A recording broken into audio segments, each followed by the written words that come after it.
Nous connaissons tous cette situation. Nous savons ce qu'on veut faire. On sait que c'est important, voire urgent pour nous.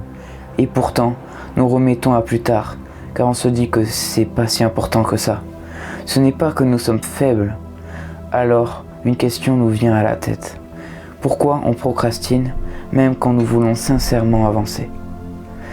On explique souvent la procrastination par un manque de discipline, un manque de motivation, de paresse, même d'une faiblesse qui nous fait nous sentir inférieurs aux autres.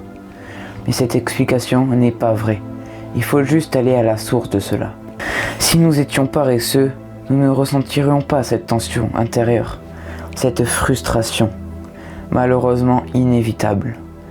La plupart des personnes qui procrastinent ne manquent pas d'envie.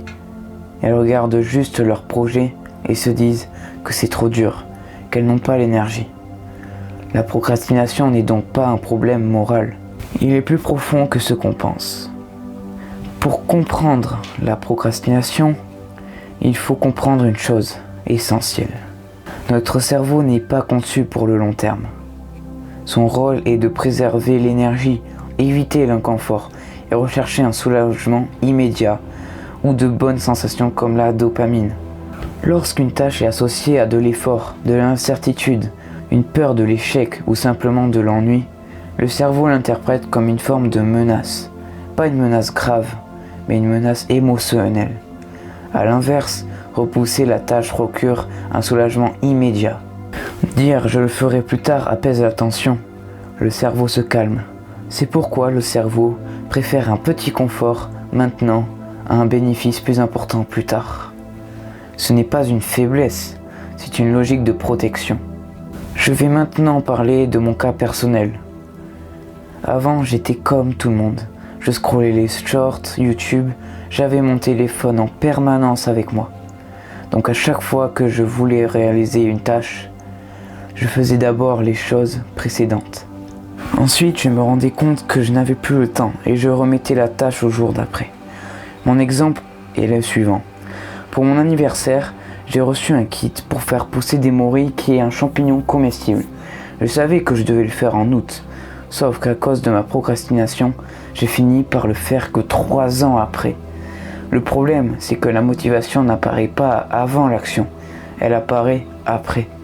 Et plus on repousse, plus la tâche semble lourde, plus elle prend de la place dans l'esprit, et plus elle est évitée. Comprendre ce mécanisme change une chose essentielle. Cela enlève la honte. Vous ne procrastinez pas parce que vous êtes incapable ou indiscipliné. Vous procrastinez parce que votre cerveau fait ce qu'il sait faire. Évitez l'inconfort immédiat.